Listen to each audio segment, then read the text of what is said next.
Welcome to the BetterHealthGuy podcast, where we take a deep dive into complex chronic conditions and explore ways to build resilience, improve vitality, and achieve better health. To stay updated on Scott's work, you can sign up for his newsletter in the show notes, where you'll also find ways to support the show and help make more episodes like this one possible. If you find the podcast valuable, please subscribe, rate, or leave a review, as it helps the show reach additional listeners exploring similar questions. The content of this show is for informational purposes only and is not intended to diagnose, treat, or cure any illness or medical condition. Nothing discussed on this podcast should be considered medical advice. As always, please discuss any health-related decisions with your own personal medical authority. And now, here's Scott, your Better Health Guy.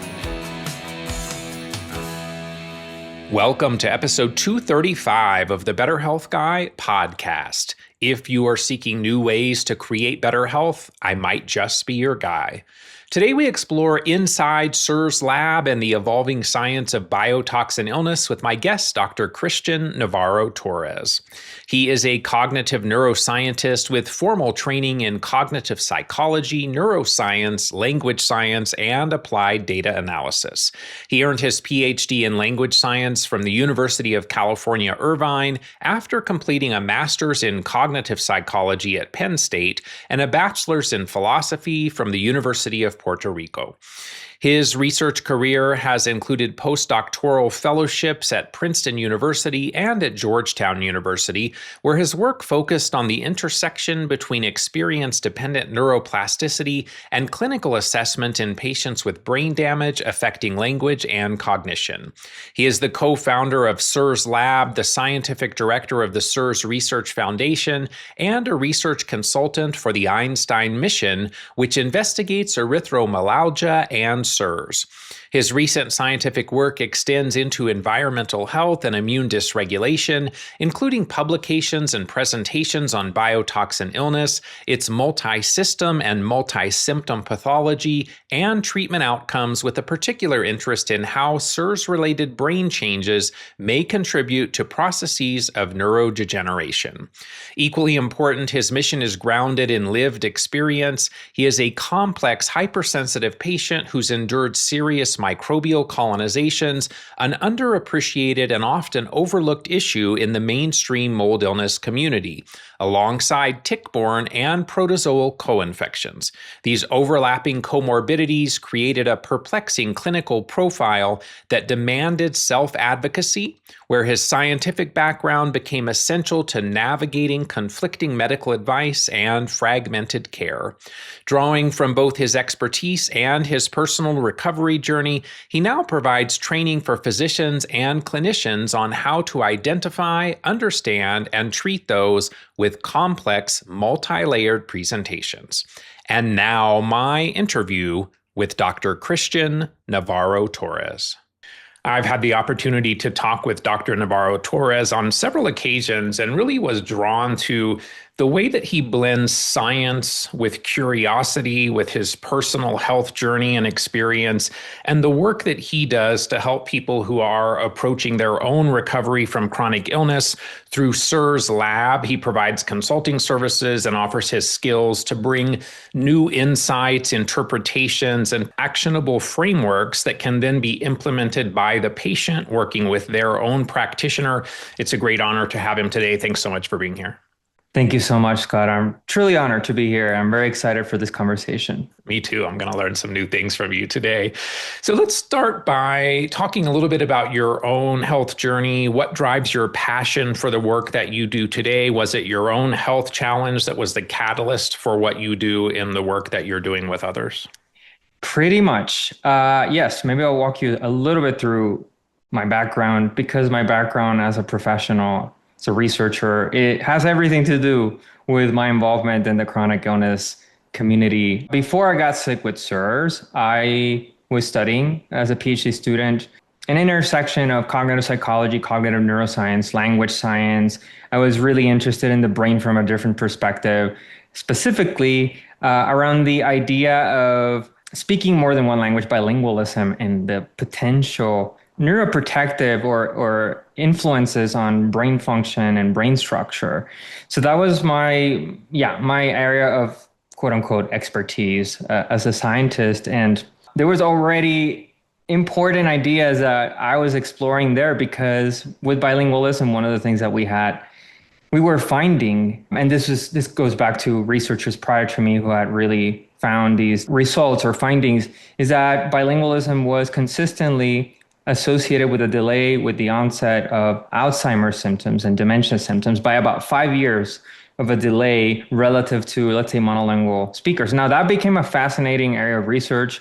It also became an area of a lot of debate, let's say, in the scientific community about what does that mean. And some people were bringing in some potential questioning around, are these results real? It has just to say this really quickly, those effects did withstand the test of time. There's still studies that are showing these kinds of effects. Again, it's not that it prevented the illness itself. It's just that it pushed the onset of the manifestation of the illness. Anyway, so that I was really into that idea. And of course, as we'll eventually, as I keep talking about this, we'll have a deep connection with my connection to chronic illness aside from a patient. I had a relatively functional, normal life throughout most of my life up until the early 30s, where I started to experience more and more unexplicable symptoms, mostly digestive in nature, but other things were happening. And in 2019, I had a really bad flare of unexplained GI symptoms paired with neuropathy-like activity and neuropathy pain or nerve pain. Also, all kinds of weird symptoms like tearing at night for no reason, things like that. And I went to a lot of specialist doctors, as many patients do, and nobody can figure out what was going on. I worked with a gastroenterologist that was able to identify one little problem, which was I had what's called pancreatic enzyme insufficiency, as measured by low levels of elastase, which is an enzyme that can show up in your stool, and it's usually an indicator of fat malabsorption. So I had clinically observable insufficiency, and I started enzyme replacement therapy, and so this would be something like prescribed enzyme medication like Creon, where you take with your meals. And that somehow snapped me out of this crazy ordeal that I was dealing with, which lasted for about 1 to 2 months, where I just had major digestive issues. I couldn't tolerate foods. Even water would trigger just very severe abdominal issues, and I lost a lot of weight. I snapped out of it. I thought this was just, okay, this is a quirk. I have this weird insufficiency. Nobody can figure out why, because usually pancreatic enzyme insufficiency is associated with the structural problem in the pancreas, meaning there's some kind of tumor or there's some kind of inflammatory process that you can actually see visually. And I had none of those after doing abdominal imaging, CT scans and abdominal MRIs. They couldn't figure it out. But I was happy that I had, in fact, I felt amazing. I had so much energy. So I thought, man, this is great. Life is good. So that was 2019. And 2020, March, actually, 1 week, I was in college at UC Irvine finishing my PhD. I was in the last year or so of my PhD working on my dissertation. First week of March, which I believe was 1 week before the COVID pandemic was announced, something happened that I started experiencing all kinds of inexplicable symptoms. And the only way I can describe it is I started feeling like death, to be honest. It was a very strange feeling, and I started to experience digestive issues. Again, they came back. I tried multiple diets. I started to experience severe anxiety, and it was incrementally getting worse and worse. And I was trying different things. I was working with functional doctors. I was doing different modalities, mindfulness. Nothing was working. I would wake up at night with panic attacks at 2 a.m, running out of the house because I had these crazy panic attacks and heart palpitations. I was experiencing depression. And then I started experiencing a cognitive dysfunction, which for a PhD like me, it was like, what is going on here? Like memory difficulties, word retrieval difficulties. These things were not part of my everyday vocabulary as a PhD researcher. So all of that transpired in 2020. Fast forward, 2021, I'm working a lot with functional doctor. We're doing a lot of gut stuff. And the pattern was the same. It's like, oh, I feel a little bit better. And then a couple of days, I'm back to where I was. Everything we're throwing at my body was just this loop. And at one point we decided to try activated charcoal as a binder. And for the first time, I felt something moved that was very different. I'm like, what is going on? My vision got really sharp. But then a week or two into that treatment, and I was also doing chlorella as well with activated charcoal. I remember that. I started experiencing the most insane, I think, moment of this illness in terms of the explosiveness. I started having frequent urination 20 to 30 times a day, nonstop. It didn't matter how much water I drank. It was very scary, and it got to a point where I couldn't even get out of bed because I just couldn't put weight on my feet. I was in a wheelchair for a couple months after that because I just couldn't put any weight. It was very humiliating for me, for someone who was actually very active, not only intellectually, but also physically, someone that did strength training and a lot of physical activity since I was a kid. To suddenly find myself in this situation in a wheelchair at age 32 or 33, that was kind of around that time, my functional doctor told me, you kind of look like someone that's suffering from this illness called chronic inflammatory response syndrome, or CIRS. He's like, I don't know much about it, but maybe you should look into it. You're a scientist. He and I had amazing conversations during that time around research. And so he was very collaborative with me. And then I started doing my research, and I ran into the work by Dr. Shoemaker and colleagues on CIRS, biotoxin illness, and I started reading all the work. I dissected all of that. I dissected all the lectures. And honestly, that became a coping mechanism for keeping me alive for what came afterwards, because after that, I became incredibly hypersensitive as a patient to the point where I couldn't wear clothing. Clothing would trigger neurological symptoms. Touching surfaces would trigger neurological symptoms. Different parts of different rooms would trigger different kinds of signals. And I thought I was going crazy, basically. And at that point, I was weighing about 95 to 98 pounds. So I had dropped about 50 pounds. I couldn't tolerate anything. It was pretty intense. And in that same timeline, I was getting ready to, and I had moved to Princeton, New Jersey to start my postdoc at Princeton, which was a dream come true. In the normal non-CIRS world, that was a dream come true for me. But I happened to have moved to a moldy apartment, unfortunately, during the postdoc. So eventually during the postdoc, I was forced to take a medical leave, a short-term medical leave. I was trying to make it work. I eventually realized I need to move out of here. So I tried another postdoc at Georgetown University in the DC area. And that was my last attempt to stay in academia because, and during that time I had started part of the Shoemaker protocol with binding, and I started learning a lot about my own reality as a patient.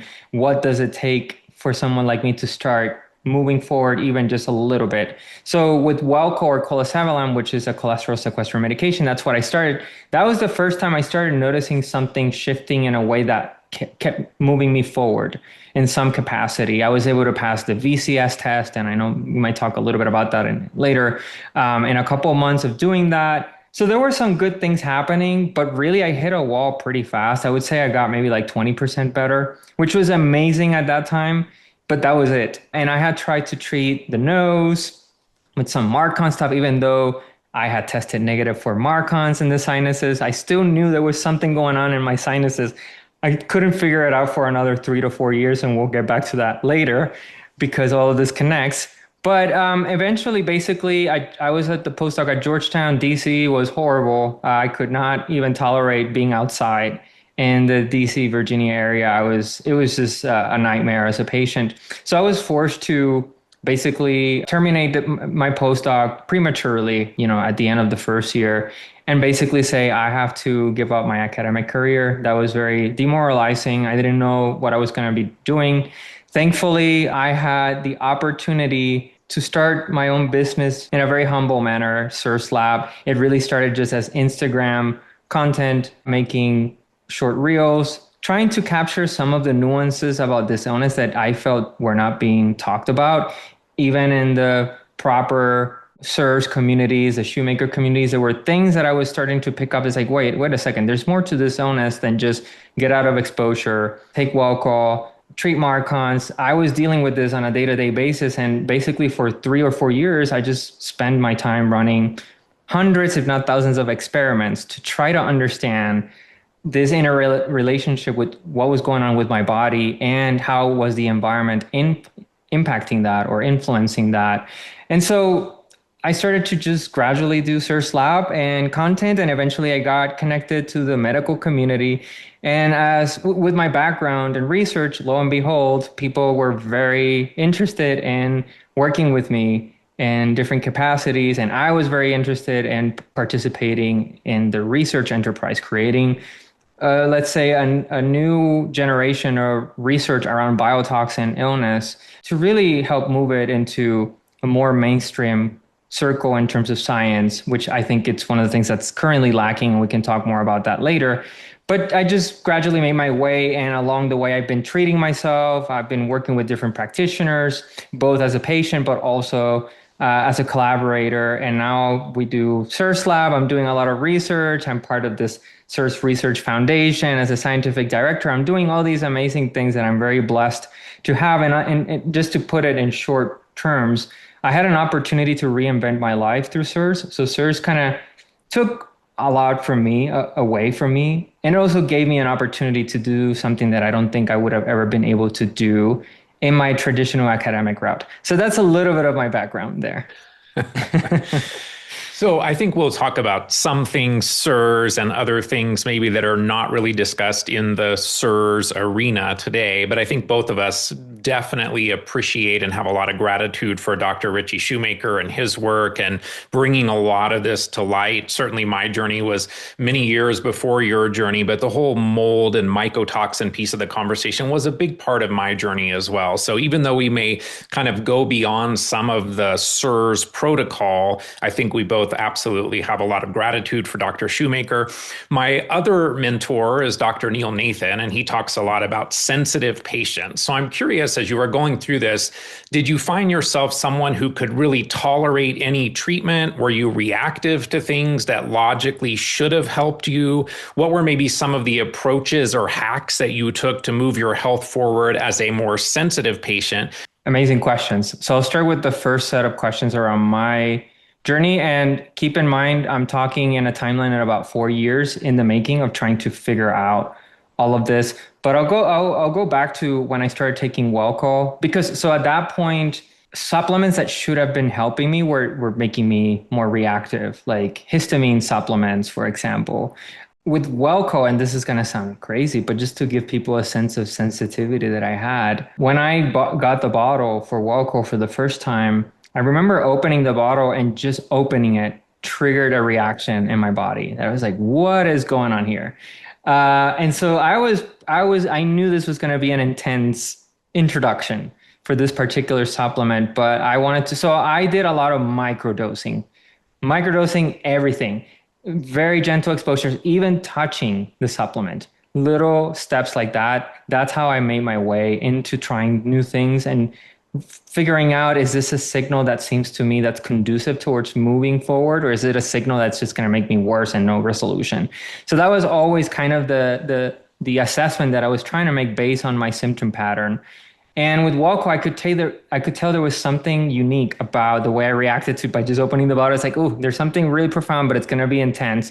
So what I did is I crushed the tablet, I put it in a water bottle, it diluted, and I literally just had the tiniest sip you can ever imagine of water.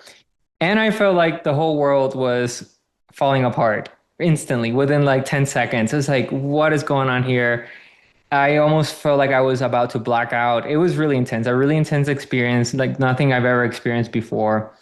Short description of that. It took me about 8 weeks to get to one tablet. And for those who don't know, the typical max dose for Welco tablets and biotoxin illness is 6 tablets, either 2 tablets 3 times a day or 3 tablets twice a day. So it took me about 8, maybe a little bit more, to get up to 1 tablet. And it was just incremental. The first time I tried it, I only tried it that one time, and I waited like 2 weeks or something like that just to see what was my reaction afterwards, because my body completely shifted after that microdose.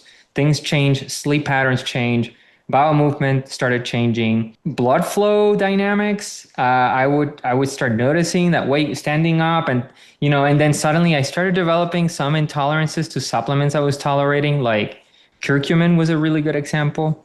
It was making me pass out and I would get bruised. So eventually I realized, oh my God, I might be thin in my blood and I might have some coagulation issues going on, which are very characteristic of CIRS patients. It could be in the form of micro clotting or micro bleeding or fluctuations that are very subtle. But I started experiencing all these shifts in my body. And so I had to basically just be very patient, microdosing, and paying careful attention to my signals in my bodies. I learned to discern which signals were more likely to give me this is going to give me some kind of resolution. It's going to be a desirable difficulty. Initially, I'll have some intensification of some kind, but I can tell this is going to eventually translate into something good. So I was trying to hone in into which supplements would give me that signal versus which supplements, which give me the kinds of flares that I'm like, I just don't resolve. I feel worse.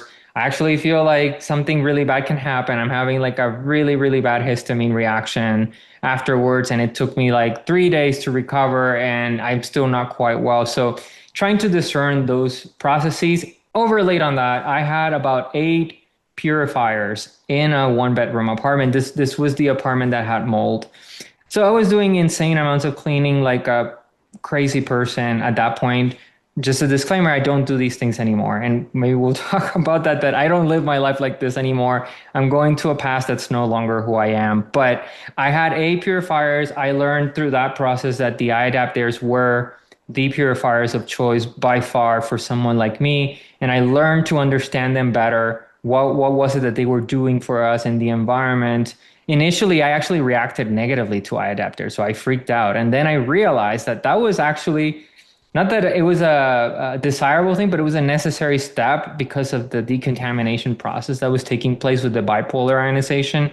Anyway, so a lot of cleaning, a lot of purification, and a lot of microdosing were the kind of basic ingredients to work my way through that whole sequence for the first year of starting, let's say, the Shoemaker treatment or the CIRS treatment that's more traditionally known. So that's in terms of how I went about that. And then where, from your lens, do things like nervous system regulation and limbic system retraining and vagal tonification come into that sensitive patient conversation? And then lastly, building on that, how often do you find that trauma is involved and needs to be explored in this patient population? The first thing I want to say is I think those modalities are incredibly important. They have a role in chronic illnesses like CIRS and biotoxin illness.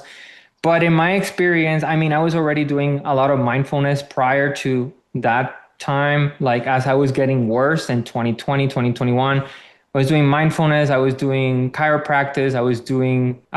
I talked to therapists. I did EMDR, CBT. In fact, even the person who was doing EMDR looked at me after like the 3rd session and said, "You kind of look like you have a PTSD like thing, but you don't quite have it. You look like something else." So she was like, "I don't know if we need to do this right now because I just don't see like there's an experience tied to this stress response that you're experiencing."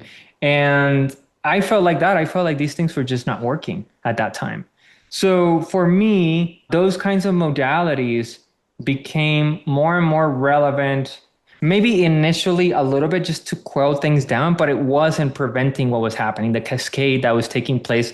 It's like my body had taken over and it said, "I'm taking over here. I'm going to be dictating what is going to happen until you figure out how to fix me." That's how my body felt. But initially there was a little bit of relief from some of the mindfulness and things like that. But then once I got proper into CIRS and I started treating and these, last 3, 4, 5 years, none of that really worked for me. It wasn't until I started working more on endogenous components of my body, meaning potential chronic infection burden, potential colonization burden in the body. And that in my case, we have we've always, with the practitioners I've worked, there's been a strong suspicion. I say that because we have a lot of indirect markers that point into these, but not getting the typical traditional test confirmations.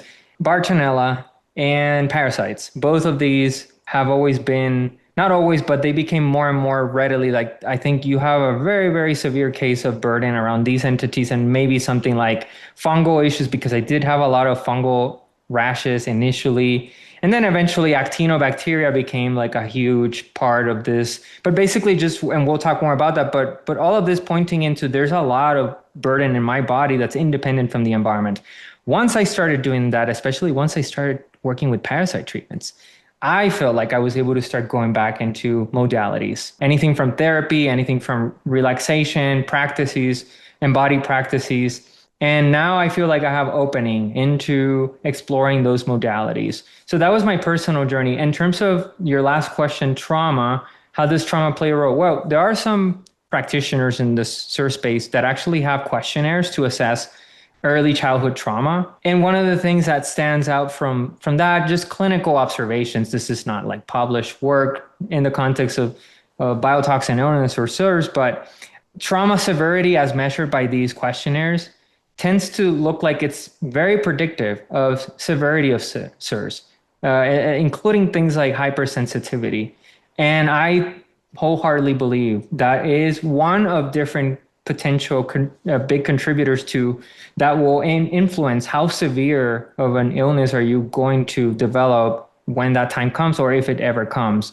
And I don't think it's the only one, but early childhood trauma is probably one of those big things that if you were to run a large data set and it was longitudinal and you had these questionnaires and then you had like some kind of severity of biotoxin illness, it would probably come out, if I had to throw a prediction, as one of the significant contributors of predicting those kinds of outcomes. So let's talk about where you see HLA-DR fitting today and whether or not someone's HLA-DR type correlates to either the propensity for the development of CIRS or potentially the difficulty in recovering from it. And my understanding is that HLA-DR, if we're talking about mold or multi-susceptible, that's a predisposition to mold. It is not a predisposition to mycotoxins. So the mold exposure can drive that inflammatory response in CIRS, but then we have the mycotoxin aspect as well, which, as I understand, is not directly tied to HLA. So I wanted to see if that's your understanding as well. And then when we think about the newer things that potentially are causative, actinobacteria, endotoxins, beta-glucans, mold and mycotoxins are less of a focus now, and we'll talk a little more about that. But do we have any insights or correlations in terms of which HLA-DR types seem to be more predisposed to actino, endotoxin, or beta-glucans as drivers or causative factors in the development of CIRS? Yeah, so I have somewhat slightly different take on HLAs. I mean, it is very much founded in some of the clinical insights that Dr. Shoemaker and his team have made over the years. I don't think we necessarily have the ability to say with a lot of confidence, okay, there's a mold-specific HLA. I think of it at a much more general level, meaning at the level of just inefficiencies in antigen presentation and antigen processing. And there might be groups of organisms, of microbial organisms, where depending on the conditions of the immune system might be less likely to be properly introduced into the communication between the innate and adaptive immune system. Now, so, I mean, just to give you an example, and you asked about actinobacteria and endotoxins. My HLA, it would be 17252B, which is tagged as mold susceptible. I'm sure they're, and I actually have some ideas about mold, but I mean, I've had massive actinobacteria burden. I have all these elements that almost look like a multi-susceptible HLA person. And I've seen a lot of people like this that don't necessarily ascribe in terms of the illness severity. So I don't think HLAs really specify anything about illness severity. It's just a potential opening to, it's a risk factor, essentially. It's just, to me, it's a risk factor. I think there needs to be other conditions in place for those risk factors to play out. In terms of the mycotoxin component, yes, I mean, when we talk about HLA and antigen recognition, we're talking about DNA fragments. And that could be from whatever microbial organism we're dealing with that the immune system is having a hard time fully processing or integrating. I think in that sense, mycotoxins are metabolites. These are compounds that are excreted from molds, but they're not necessarily really the thing that the HLAs would be paying attention to in order to create an appropriate immune response. So I think, yeah, that's my sense on it. In terms of actinobacteria and endotoxins, the one thing I'll say very quickly, Scott, is I think of actinobacteria more as a late stage problematic organism. I don't necessarily think of it as a priming event. So I think the distinction between what are priming events and what are components of the illness that drive persistence in the illness once you've already triggered the illness, those are two separate things. To me, actinobacteria falls in the second category. It tends to creep in once the immune system is so exhausted and dysregulated, you're metabolically a mess, your brain might start to show signs of atrophy,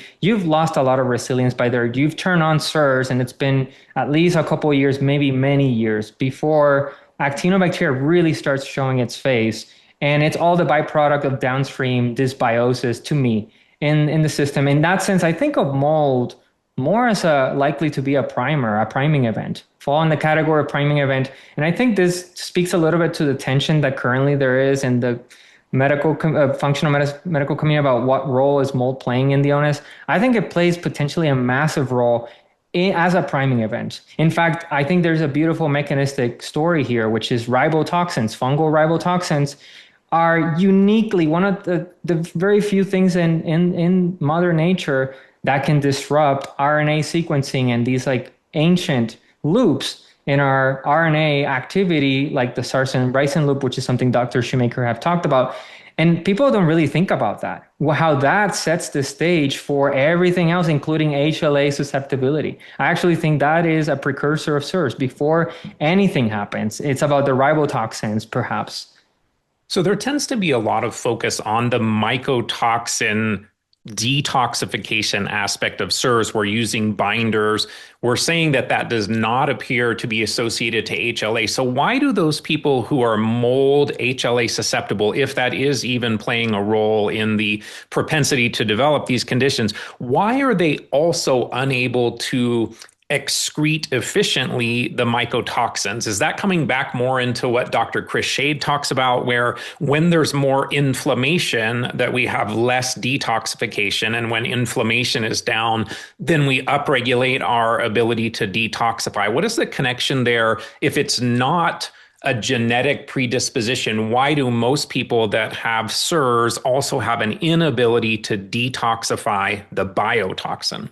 I mean, at one level, we're dealing with poor antigen presentation, meaning there's a breakdown in the ability to create antibodies to tag the fragments or the microbe itself if necessary. And I mean, when you're talking at that level, that includes compounds that can come from the organism, right, that are supposed to be eliminated. Now, that's one piece. The other thing is, once you've turned on chronic innate immune activation, like you see in CIRS and biotoxin illness, over time, that's going to have all kinds of downstream effects. It's going to impact your ability to release bile from the liver. So bioactivity becomes severely dysfunctional. And detoxification deeply, deeply depends on proper signaling from biosequestration. So inflammation in of itself, once it reaches a certain level and it pushes the body into a certain threshold, it's going to have all these downstream effects that will impact detoxification for different reasons. And I'm just giving you one there with bio, but also at the mitochondrial level, all the things that are shifting at the cellular level in terms of energy production, cells are shifting into this more defensive state and less into harboring energy and being very cooperative state. And in that state, sometimes cells may on purpose shift some of these pathways that are so important for detoxification in order to be protective. Maybe even like holding on to heavy metals, because that could be thought of as a protective mechanism against a potential microbial threat that's lurking in the background. So there could be all these kinds of different downstream effects. So let's talk then a little bit about how GENIE, the transcriptomics testing, might reveal a fingerprint of what is the causation or someone's trigger for the CIRS condition that they're experiencing. So do you find that GENIE consistently points you in the direction of what that person should focus on? Does it tend to match up to other data points when you're evaluating someone's case? Have you seen GENIE reveal a Lyme pattern in someone with chronic Lyme? And then how do you navigate the scenario where a client is diagnosed with CIRS, but none of the more common causal patterns seem to express in their GENIE results? How is GENIE informing you in the consulting work that you do with your clients? I see GENIE as pretty much every other test in terms of it's a tool.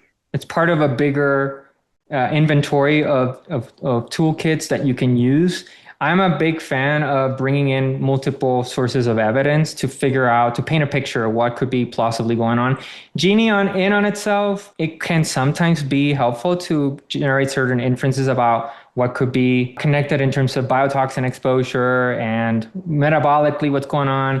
I personally find it a little bit tricky to really think about what this means, or GENIE means deeply, without bringing in other tests that may include neuroquant, it may include blood work, it may include symptom history, VCS, patterns in the person's living situation. You have to bring all of this. So that's the first thing I wanted to say. That said, when I put it in that context, yes, GENIE does often show patterns that more or less correspond with a lot of the Dr. Shoemaker insights with MAP kinases upregulated. And if you see that with TGF-beta1 receptors upregulated, you tend to see a correlation with Actinobacteria burden.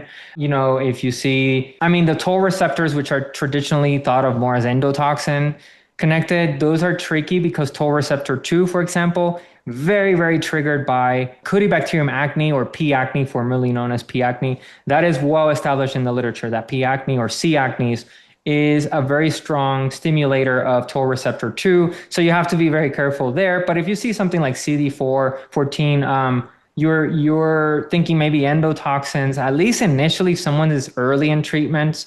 And then there's the metabolic stuff that you see all the time, I think, with a lot of patients, and it's very telling.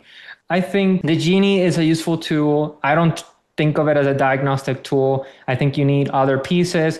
It can tell you about potential connections with environmental exposures, but you got to be careful because those patterns of gene expression, as the patient moves forward with treatment, can start reflecting things that could be perhaps more endogenous, not necessarily so environmental. There's no reason to say that MAP kinases or toll receptors are uniquely about the environment, right? So you have to be very careful to discern when are these patterns really most likely connected to environmental issues versus something that's going on endogenously. Sometimes endotoxin activity could. We don't have data for certain in terms of the CIRS context, but this is something that has been looked at outside the CIRS world. When you see upregulated toll receptors, there could be something like endotoxemia, which could just be your gut is very leaky and some endotoxin activity is leaking from the gut into the bloodstream, and there is innate immune activation triggering that kind of stuff. Okay, we're going to come back to that endotoxins and whether endogenously created endotoxins could also be a trigger, because I think that's another debate in the CIRS community, but I'm going to hold off on that one for now. Let's talk about some of the more traditional biotoxin illness markers. So VCS you mentioned, we've talked about things for many years like C4A, TGF-beta1, MSH, MMP9. Are those still helpful? And particularly thinking about C4A, where for many people it's become very difficult to get it to National Jewish Hospital in Denver, and there's questions about whether or not doing it through other labs is really reliable. There's also the question about TGF-beta1, given that it seems that most people now in the COVID era have much higher levels. The methodology for the testing also changed over the pandemic period of time. So are these still helpful markers? And when there's an elevation in something like TGF-beta1, C4A, MMP9, a low MSH, do we then know that it is potentially mold, or are these factors that are not pointing us in any specific causation? Yeah, on their own, again, they don't necessarily point to specific causation. You kind of have to look at the pattern in the context of the patient. Very often in the context of CIRS patients, if they're treatment naive and they've been sick for years and you're getting those elevated markers, it likely means it's chronically elevated or chronically abnormal. And in that context, if you're a practitioner, you're doing the process of the diagnosis, likely this is indicative to chronic innate immune activation tied to exposure to biotoxins, right? With C4A, I think you said it right now, I don't see it really being very informative these days, unfortunately, unless you're doing something like National Jewish. There's methodological issues there with C4A. Unfortunately, hopefully that can be sorted out soon. TGF-beta 1, you're right about the skew of the effects since the pandemic because of presumably how people were being sampled in order to contribute to the bell curve of what's considered a normal distribution of values, and probably COVID has shifted that distribution. But what I will say is for TGF-beta 1, one thing that's very reasonably established in the scientific literature is when you see numbers above 10,000, that's usually flagged as something is unusually off in terms of inflammatory activity. That is a consensus observation that has emerged from scientific literature. So that is something that I keep in the back of my head whenever I'm looking at TGF-beta 1s, and I try to perhaps not think so much. Again, not as a medical doctor, just if someone is consulting and looking for my thoughts, I have that in the background. Are we dealing with a TGF-beta 1 that's 5,000 or is it above 10,000? Because then that really is harder to rule out as it's just noise for any given person. Basically, in MSH, I think is a very underappreciated hormone, and to the point where we recently published a paper because we think we need to go back to that to really unpack what does it mean to have an MSH deficiency, and what does it mean to recover it in a patient suffering from biotoxin illness. And I think if we look at the diagram, the biotoxin illness pathway that Dr. Shoemaker created many years ago, we see that MSH is really in the center of that. And a lot of the downstream effects all kind of tie back to MSH. So we're going to talk more about that study shortly. I want to touch on NeuroQuant. So talk through the process that someone would go through to order a NeuroQuant. How do they find the type of MRI equipment that's necessary? How do those results then get to CoreTech Labs to produce that NeuroQuant report? Is that something that you all offer as a service at CIRS Lab? And then which reports are you looking at? Is it more what we used to call the T-bar, the triage brain atrophy report? Is there still an issue where we have to do some conversion because the older format is required versus the newer format? And then how difficult is it for practitioners to learn the NeuroQuant interpretation, those patterns, to be able to effectively interpret them for their patients? Yes. So the first thing I'll say is we, CIRS Lab, have a NeuroQuant license. So one of the things that we do is provide services for generating reports, NeuroQuant reports. So we provide, one of the things that we do in addition to generating NeuroQuant reports is we provide consultations with clients and practitioners as well, to help them brainstorm what could this NeuroQuant be telling us, right? So yes, we do offer those services. In terms of how to get a NeuroQuant, there's basically two options. One option is you go to an MRI facility, essentially just about any modern MRI facility. The critical thing is that the MRI facility needs to have access to the settings for the scanner that will be applicable in order for someone to generate a NeuroQuant report. What we do on our end is that if a client is interested in getting a NeuroQuant, we will send them instructions, document with the scanner settings. They can then send them to the MRI facility. And we've had reasonable success and good success in getting MRI facilities to basically include the scanner settings. And then we receive afterwards the raw DICOM files, and those can be sent to us in a CD, or they could be sent through a cloud-based program, and then we can generate the NeuroQuant reports. So that would be one way to get a NeuroQuant. Another way is you just get a regular MRI order from a physician, and you go to an MRI facility that already has a NeuroQuant in place. And so you get the NeuroQuant reports automatically alongside with your MRI images. The problem with that in the context of CIRS is, as you were pointing to, Scott, we have an issue with different versions, software versions of NeuroQuant, because a lot of the work that was done on the brain and NeuroQuant with CIRS and biotoxin illness patients was done with earlier software versions that use very specific segmentation methods that were more conventional. More recently, Cortex AI have versions of NeuroQuant that are using AI in order to inform the segmentation procedures for segmenting different brain parts, essentially. And that's essentially now like doing an apples to orange comparison. Those are very different criteria. So what counts as a designated brain region in one version can be significantly different in the other version. So what we've had to do is acquire a license that is compatible with the work that Dr. Shoemaker has done using his criteria. And this is specifically in the context of morphometry report, which is used to create the surviving mold NeuroQuant analysis report. So for that report, you want to have that version. So those are the two ways to potentially get a NeuroQuant report. In terms of what I use, I do pay a lot of attention to the triage brain atrophy report. What I love about that report is you have a very high resolution breakdown of about 47 brain regions or so.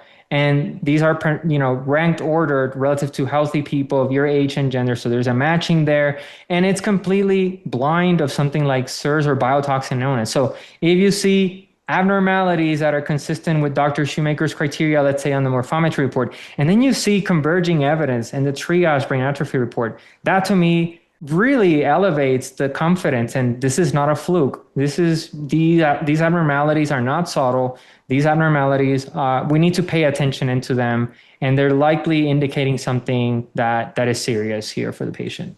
For your clients, can you order the MRI, or do they still need to do that through their practitioner? They still need to do that through a practitioner. We would not be able to do that as of now. What insights do you glean from a NeuroQuant? What are the key patterns? So things like mold or Alzheimer's or other neurodegenerative conditions, or maybe traumatic brain injuries, for example. My understanding, and correct me if I'm wrong, but my understanding was the original Lyme algorithm that we talked about in the realm of NeuroQuant was really more for acute Lyme, not so much for chronic Lyme. So is there a distinct pattern that you see in people with chronic Lyme? Talk to us a little bit about the patterns, and then how you might also see atrophy and hypertrophy, which is potentially more of a concern, and what might that tell us? Yes. So I use the NeuroQuant for all of those things that you mentioned. I'm looking for patterns that could be potentially correlated with exposure to water damage building. And there are some fingerprints that, Dr. Shoemaker has published, and also Dr. McMahon. There's two publications documenting brain abnormalities in CIRS patients connected to water damage exposure. And I'm also currently doing some very initial but promising research with Dr. Andrea Jordheim, where we're looking at fingerprints of CIRS potentially connected to looking at the triage brain atrophy report. And we're seeing some converging evidence between what Dr. Shoemaker had initially discovered and what's emerging in this data set. It's very preliminary, but one of the things that I see very often in CIRS patients, especially if they're in earlier stages of the illness, and I like to call that CIRS brain on fire. It's kind of like phase one. One of the things that you tend to see a lot is enlargement or elevations of the white matter tracts. It's a very, very common feature. And we can speculate about what that means. One very plausible hypothesis is that that's connected to microglia activation. Microglia are innate immune cells in the brain, essentially, right? And so we think about CIRS as a chronic innate immune activation profile. We can easily make that connection. So elevation of white matter tracts is a big one that I see very often. I sometimes will, not as often, but quite a bit, will see atrophy of the pallidum. And what's really interesting about that is that the pallidum is an incredibly metabolically sensitive brain structure. So if there's something wrong metabolically in your body, the pallidum is probably the first region to start giving you a signal that something's wrong metabolically. When I see that, I'm thinking what Dr. Shoemaker has called molecular hypometabolism. I start thinking about Actinobacteria. To me, Actinobacteria and metabolic disturbances in that category, especially when they're persistent, when you've started treating and you're still having those issues, I start thinking about Actinobacteria potentially being an issue. So there's the CIRS component there. And then there's later stages of CIRS where you just start seeing widespread atrophy of cortical gray matter. Sometimes you'll see the pallidum as well. You might see some of the limbic structures.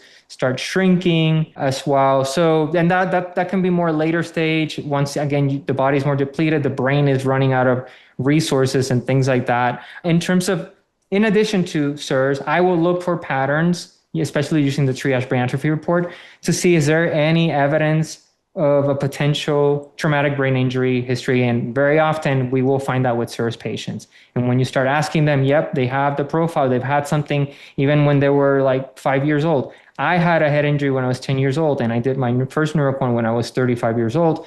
And when I looked at that, I realized I had a fingerprint that was very much likely connected to that head injury that I had when I was 10 years old. So we will look for that. I will also look for any potential patterns connected to chronic infection. Those are more speculative. I would say that is not necessarily a very established scientific, there's not a strong consensus about how the brain is impacted by things like chronic infections, chronic Lyme, and things like that. But I do see some patterns. And one of them is atrophy of the white matter tracts. I tend to think Bartonella, if I've been able to rule out other potential explanations, because white matter tracts are one of the first brain structures to go away or to suffer when there's poor blood flow or blood flow issues or vascular issues in the body. And we know Bartonella particularly puts a lot of stress in the vascular system, endothelial stress, and that kind of thing. What are some of the more effective treatment interventions when you see someone having issues with their neuroquant? We talk about VIP. There's also more recent conversations potentially about the plasmalogen precursors from Dr. Dan Goodenou's work, maybe other lipid replacements. So what are you seeing is helping people the most when they have either atrophy or shrinkage or hypertrophy or swelling or inflammation when you're doing a follow-up neuroquant? How long after an initial baseline would someone potentially repeat that? And are there any scenarios where it might be unrealistic to see significant improvements, what some people have called the sea of red? Or can most people improve the health of their brain using neuroquant as the lens to identify what might be impacting it? Yes. So in terms of how often to do something like neuroquant, I would say reasonably every 6 months or so are good timelines. If you're in treatment and you want to capture potential meaningful, sustained changes in neuroquant, and some people will do it every 6 to 12 months, some kind of interval between there, right? So those are intervals, but sometimes you'll see changes in as soon as 3 to 4 months. It all really depends on, are you doing meaningful interventions that are geared towards helping restore brain volumes and normalizing them, right? I would say if you want to be just on the safe side, every 6 months is a good interval for neuroquant. In terms of what I have personally seen to work the most in the context of normalizing brain volumes as measured by neuroquant, the two things that stand out to me are vasoactive intestinal peptide, VIP, high dosages, and prodrome glia from Prodrome Sciences, a company from Dr. Goodenow. That combination, I've seen actually quite a few miracles. Let's put it that way. Cases where it's not just atrophy and the assessments by Dr. Shoemaker, it's also widespread, very bad atrophy in the triage brain atrophy report, which again would be an independent assessment. And some of these patients neurologically very, very limited in their ability to function. And within an 18-month period or so, turn that around into normalizing, looking at those percentiles, and you can't really even tell if this is a patient or if this is a healthy person. So I've seen quite a few of those now, and those are two of the things that I see work best, especially if there is white matter abnormalities or deviations, especially if there's white matter atrophy. Something like prodrome glia is an amazing tool to have. Now, there might be other things that will help promote neuroplasticity, but I think those would be the two foundational things if you're thinking about restoring brain volumes. I am a huge fan of prodrome glia, as you know, because we've talked about that before. Is there a role here for any other lipids like phosphatidylcholine? And if so, are you more inclined to use soy-derived, sunflower-derived, egg yolk-derived, or maybe lipids? I know Dr. Patricia Kane many years ago talked about caviar as a source of lipids. Do any of those stand out? Yeah, for me, animal-based choline and phosphatidylcholine is one of those things that would be at the top. But I tend to see, and this is myself, a lot of intolerance to those kinds of interventions if someone is really sick and still dealing with a lot of infection burden. So I tend to see that playing better out once patients are in later stages of healing from CIRS or biotoxin illness. And there might be different reasons for that. I particularly see, and this is very observational, I'm not making any absolute scientific claims, the animal formulations work better. I think the plant-based formulations, which I think are also great, in my experience, tend to seem to work better for things like detoxification, supporting liver functioning, and those kinds of peripheral organs. But when it comes to the brain, it's animal-based that seems to be the most impactful. And yeah. And by animal based, are you then including both egg yolk and caviar as sources for animal based lipids? That would be right. And caviar particularly would be sometimes people can't afford, let's say the Prodrome PC Plus, which is the version that has animal choline, and from egg yolk, it's an expensive product. And so when that is not available, some people will try just caviar regularly, and that is a very high concentrated dose of animal-based choline. So since we're talking about Dr. Dan Goodenough's work, are you also using the prodrome scan or the bioscan? And how do those inform you in addition to all of the other tests that you might be exploring for a given client? Yes, I certainly use them quite a bit, not all the time. Again, as part of a bigger, I love to bring in the prodrome scan with GENIE and NeuroQuant. That to me is like a holy trinity, especially if you're trying to optimize. If you're at a stage where you're trying to optimize. So the two contexts where I think prodrome scan can add a lot of value for me is if someone is in later stages and you're trying to optimize things and see what's left over. And sometimes you will see, hey, your plasmalogen pool, maybe it's not deficient, but it looks like your body's trying to steal plasmalogens from where it should be. It's trying to make plasmalogens without really having the resources to do it. So it's trying to compensate. So you want to try to work on that. That's one scenario. The other scenario is where if you're working with someone where there's either confirmed or suspicion that this person is at high risk of neurodegeneration, right? So those kinds of profiles, you want to look into that. Are there any other tests that come to the top of your list? And just to get a little controversial, any thoughts on urine mycotoxin testing or mycotoxin antibody testing in the blood? Do you also use organic acids? What other things are helping you to paint the picture of the person in front of you? Those are not generally tests that I will have, I will work with the kinds of clients that come to me or with practitioners, and it's not a knock on them. In my particular context, with the kinds of questions and problems that I am trying to help solve, those are not necessarily the most useful tests for me. Now, again, that doesn't mean that those tests wouldn't have utility. I can certainly see value, for example, for mycotoxin urine testing in the context of understanding an exposure component and correlating that to exposure, and it could be an environmental exposure. And maybe there is also a correlation with activity or fluctuations in detoxification in these systems, either coming back online or shutting down. So I can see a lot of value in that context, but yeah, for me, those are not my go-to tests. So talking then about the external environment, what are some of your go-tos for clients exploring that? Are you generally using an ERMI? Are you also having them do the expanded test that includes the Actinobacteria and the endotoxins from the dust sample? Are you using any mold plate testing? Do you think people should go directly to an IEP and do a professional inspection? And how important is proper testing and remediation in improving the health of the people that you're working with? What tips can you provide us for improving the external environment in support of improving the internal environment?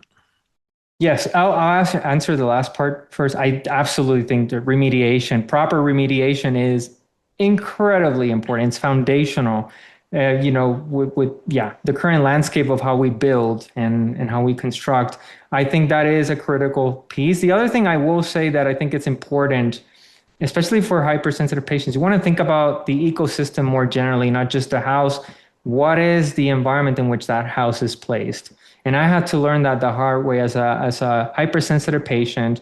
Your body is supposed to tolerate, when it's healthy, to tolerate certain kinds or certain degrees of exposure. But there are thresholds that your body will say this is enough. And sometimes that can come from outdoor sources that are nearby, like a water treatment plant where there's very high amounts of endotoxins.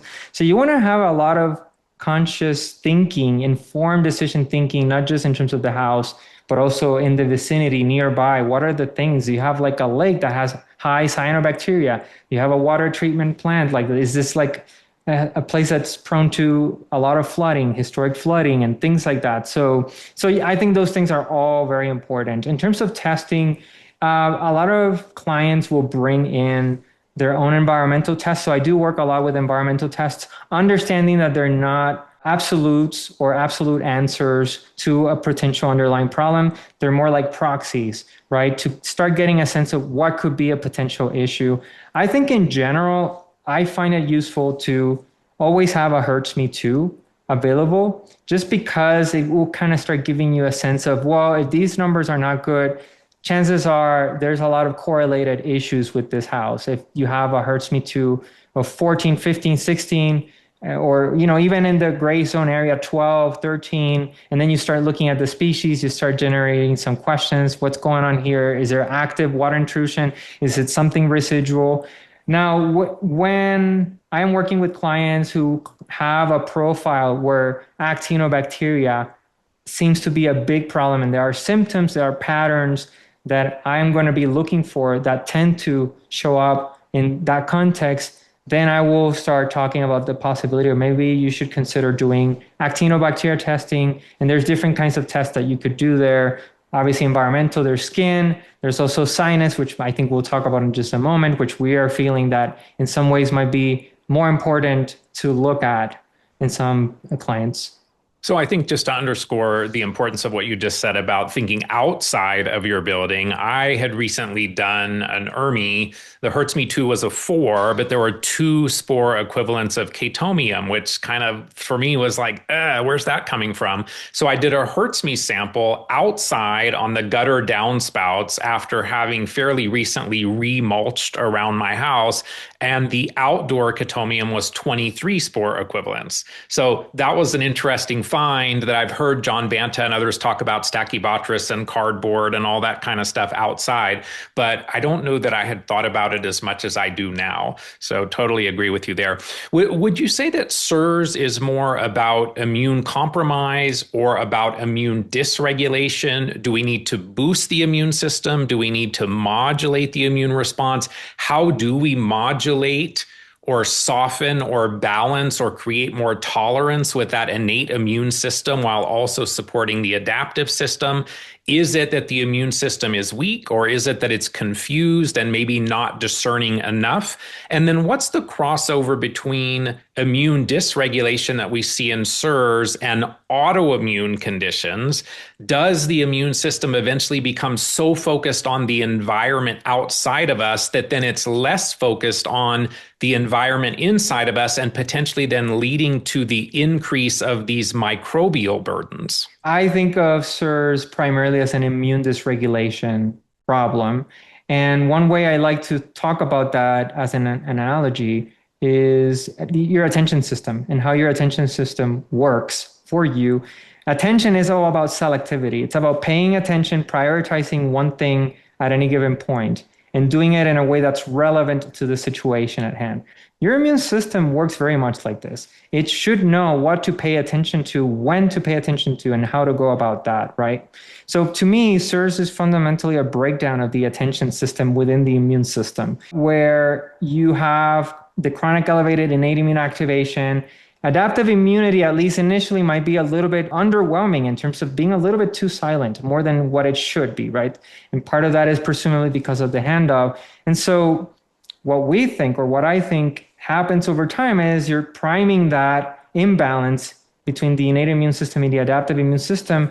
And over time, that attention span starts shifting away from the body, and you start paying, or the immune system or parts of the immune system start paying more attention, prioritizing what's going on out there, disregarding what's happening in your own body to some extent.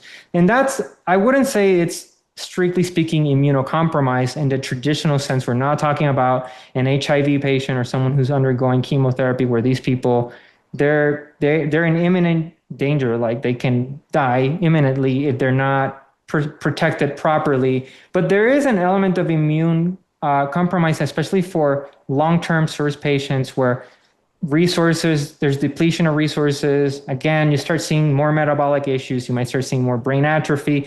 You might start seeing plasmalogen deficiencies creep in. You might start seeing a lot of infection burden or colonizations taking over. And that's a sign of, and you may become very permeable, not just in the gut, but systemic permeability. And once those things are compromised, right, there is a fatiguing element of the immune system where you start seeing like the immune system is just kind of giving up a little bit. It's at least parts of it. And so from that sense, I do think there can be an element of immunocompromised in CIRS, but it's not in the traditional sense.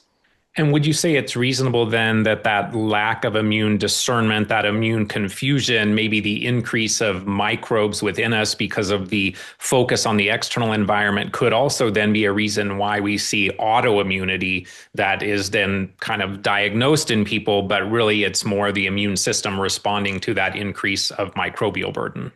Yes. I mean, you can certainly potentially think of autoimmunity, right? It's on the adaptive immune side. That's an inflammatory response from the adaptive immune system. And there's going to be genetic susceptibility to that. There are some people who are more likely to have autoimmune as at the forefront of their chronic illness. And there is a subtype of CIRS patients that are CIRS autoimmunity dominant, right? And some patients, I'm not particularly in that category. I've had things like Hashimoto markers elevated, but it's never been at the forefront of my illness profile. For those people, yes, one possible hypothesis that I think could be substantiated is that what could be happening here is the adaptive immune system is trying to take matters into its own hands because things are not proper. Maybe there's been a breach, right, of colonizers and chronic infections in specific tissues where the immune system is able to see something that's wrong, or at least the adaptive immune system is able to see that something's wrong,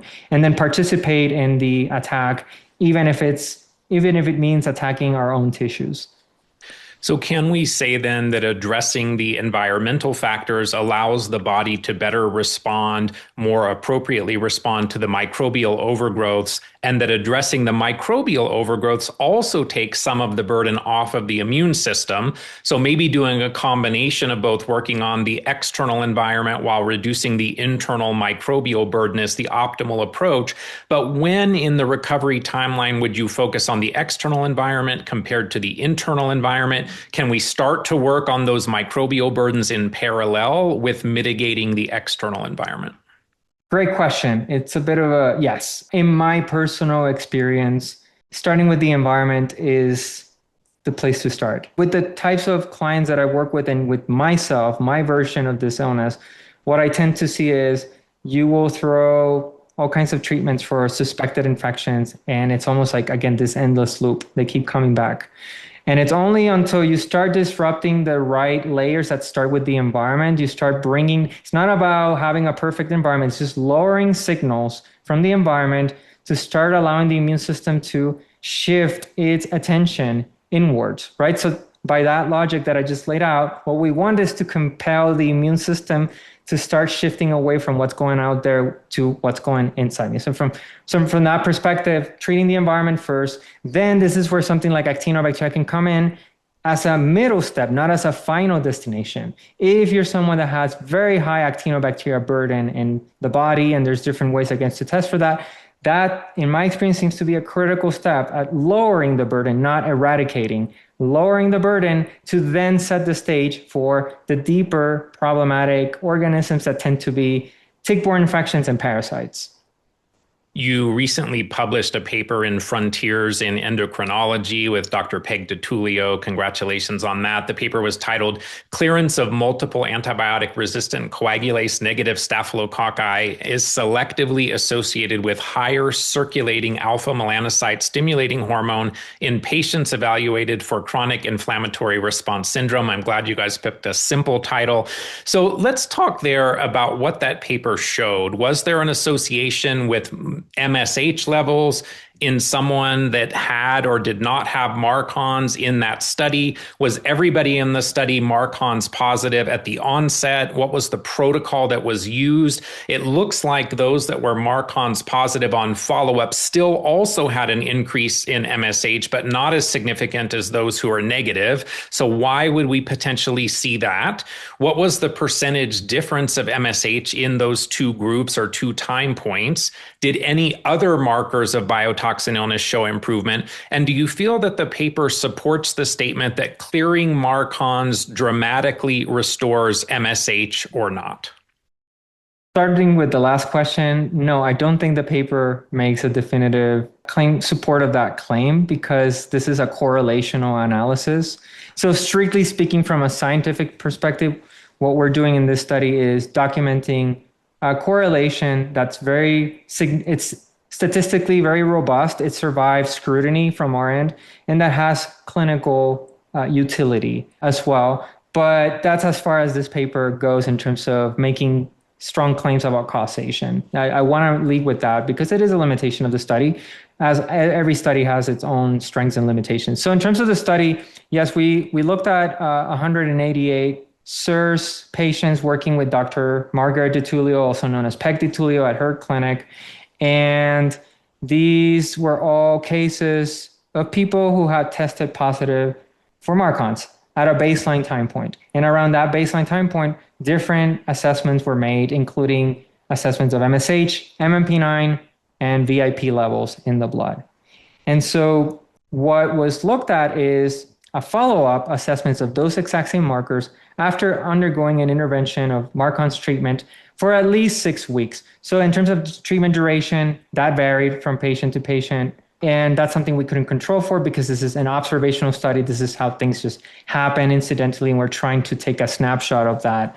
And in terms of the specifics of the treatment, it varied also. There were variations of silver, EDTA, xylitol. It depended on the profile of the patient, and then Dr. Peg DiTullio would make decisions as to which combinations to use. So that's another potential limitation of this study that we did. It's not a study about an intervention per se. It's all about documenting associations between the markers, specific biomarkers.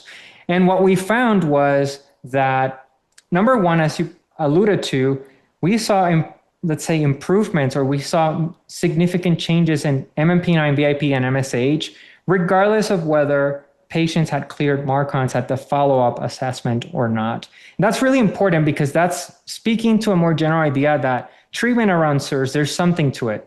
We're seeing these markers normalize. The one that I was most shocked was the MMP9. It was the average was about 800 and went down to 350 or something like that. On average, that's not like an individual. That's a trend over almost 200 cases. That's a remarkable drop. So it speaks to treating CIRS. The treatment around CIRS is a real legitimate thing that people should be thinking about very seriously in the scientific world and in the medical world. Now, the additional result that we found, and this was the highlight of the study, is that only for MSH did we see an interaction between presence or absence of MARCoNS and MSH recovery, meaning people who had cleared MARCoNS at the follow-up assessment were showing higher levels of MSH compared to those who still had MARCoNS after that intervention. What this paper is providing when it comes to that particular result is that we should be paying attention very closely as to what does this mean, that MSH can fluctuate in correlated with microbial activity in the sinuses. Now, for us, this might not seem like this might look like a trivial finding. In the mainstream world of science, this is actually a very novel connection to be made, that things that are happening in the sinuses could very closely correlate with modulations of neuroendocrine activity in the pituitary hypothalamic region. And the last thing I want to say is, as you pointed out, it is the case that we saw increases in MSH for everybody, regardless of the intervention. Now, that's important because what that's telling us is there's likely more to this story than just MARCONs, or at least how we're measuring MARCONs. And we now know, or we strongly suspect, that there is more to the sinuses that accounts, or that could potentially account for recovery of MSH levels in a clinical setting. So Dr. Shoemaker has suggested that the people that may need to treat their MARCONs are those where MARCONs are creating polycyclic ether toxins. To my knowledge, the only way we can glean information about that today is from the GENIE. So did the study consider whether or not the subjects fell into the group that had MARCONs that were maybe producing these polycyclic ether toxins versus not? Might that have shed some additional light on the potential value of treating their MARCONs or not? And do you think that the existing MARCONs tests that are available will at some point be able to differentiate those people that should treat versus those that should not treat? My hesitation is so many people get their MARCONs test, but we don't know whether the MARCONs is actually a contributor to their condition. And then they're spending months or years doing all kinds of things when it may or may not be significant. Yes, and I agree with you. And this is one of the reasons we published this paper, because what we had prior to that was clinical observations that were coming from documented in conference proceedings, not published research or published papers. So really the literature correlating MARCONs and something like MSH, or just symptom severity, symptom persistent, is non-existent. So we need to really, in terms of published work, it is existent in terms of clinical observations and what some practitioners are seeing. But I think we need that literature to really understand what's going on here. In terms of MARCONs, being able to know when it could be potentially contributing and when not, I agree with you that there might be more about staph bacteria that we're not able to measure. And one of the limitations in this study was we didn't really consider things like the patterns of antibiotic resistance. We didn't really consider any other metrics other than you either tested positive or negative based on a sort of strict criteria cutoff. Like you have 2 or more patterns of antibiotic resistance in this test. That was the distinction. But there's all kinds of things that we could factor into that to understand. There's also like biofilm activities, one thing, right? And then, of course, there's the big elephant in the room, which is what other potential organisms could be present in those ecosystems. So let's broaden the lens then. Let's consider, since you mentioned that it was correlation, not causation, let's consider that the interventions used might have had effects on other organisms beyond MARCONs.